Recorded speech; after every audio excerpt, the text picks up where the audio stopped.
explore aujourd'hui le concept de force qui est un concept clé dans la physique classique qu'on appelle aussi la physique newtonienne.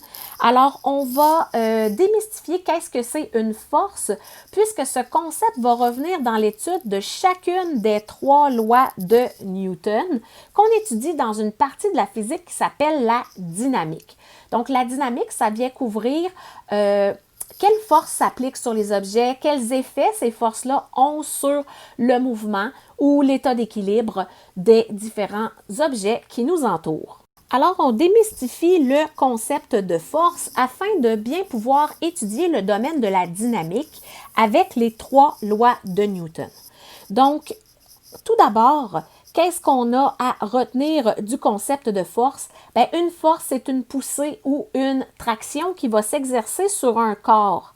Un corps, en physique, ce n'est pas nécessairement une personne, ça peut l'être, mais ça peut être n'importe quel objet qui va se situer dans l'environnement terrestre et dans l'espace.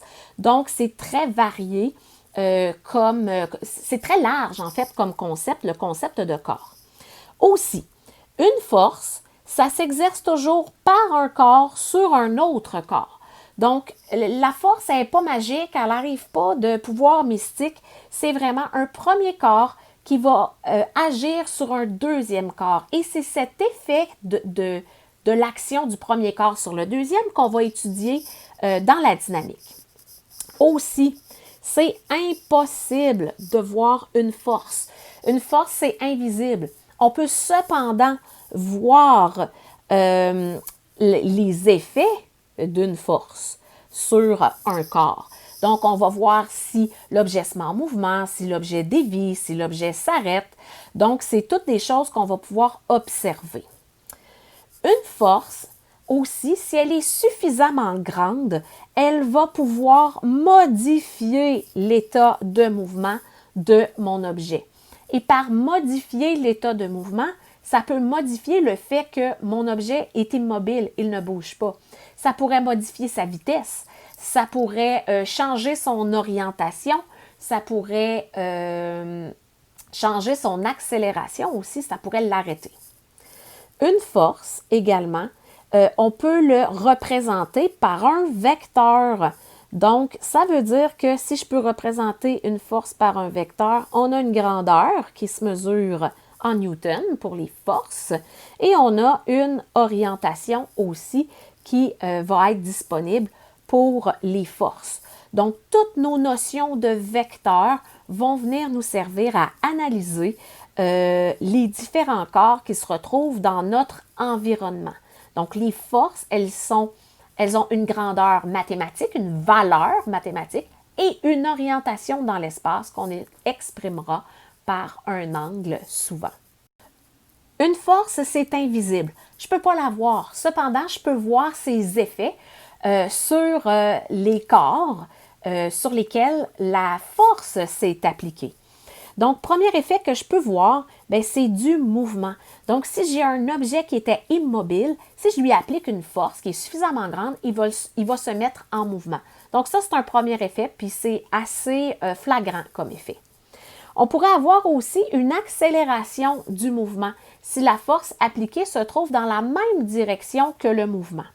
Par exemple, un enfant qui se balance au parc, si on le pousse vers l'avant, il va aller de plus en plus vite et il va aller de plus en plus haut.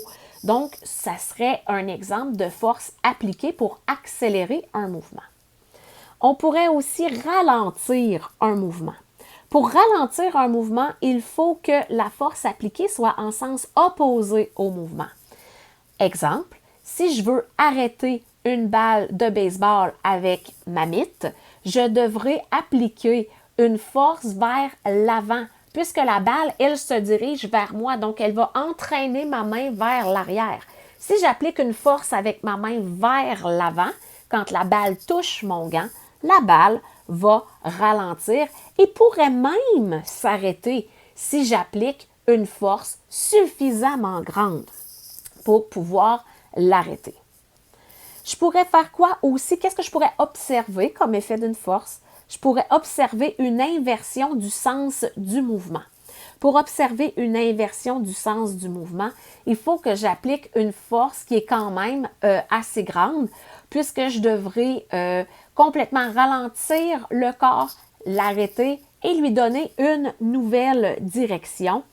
Ça demande une force assez grande dépendamment de l'objet. Je pourrais aussi modifier l'orientation d'un objet qui se déplace.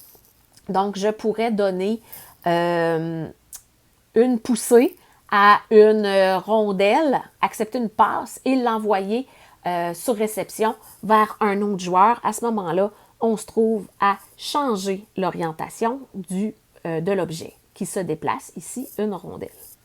Et finalement, on pourrait déformer un objet. Il existe des déformations temporaires, comme par exemple quand j'exerce une force de traction sur un élastique. Quand je vais relâcher les extrémités de l'élastique, eh bien, il va reprendre sa forme initiale. Je pourrais aussi avoir des déformations permanentes, comme par exemple si je déplie un trombone pour maintenir des feuilles ensemble, bien, en dépliant mon trombone, en exerçant une force de traction, je pourrais pas, quand je vais lâcher cette force-là, le trombone ne reprendra pas sa forme initiale. Donc, c'est ce qu'on appellerait une déformation permanente. Il y a des déformations qui vont être causées par des forces de poussée, par exemple dans le cas d'un ballon de basketball qui rebondirait sur le plancher du gymnase. Et on va pousser le ballon vers le sol et la déformation qui va se produire vient de cette force de poussée qu'on a mise en action. Ça fait le tour du concept de force, donc concept clé pour bien comprendre chacune des 3 lois de Newton. Et à partir de ce concept de force, on va venir ajouter différents morceaux pour bien comprendre la dynamique.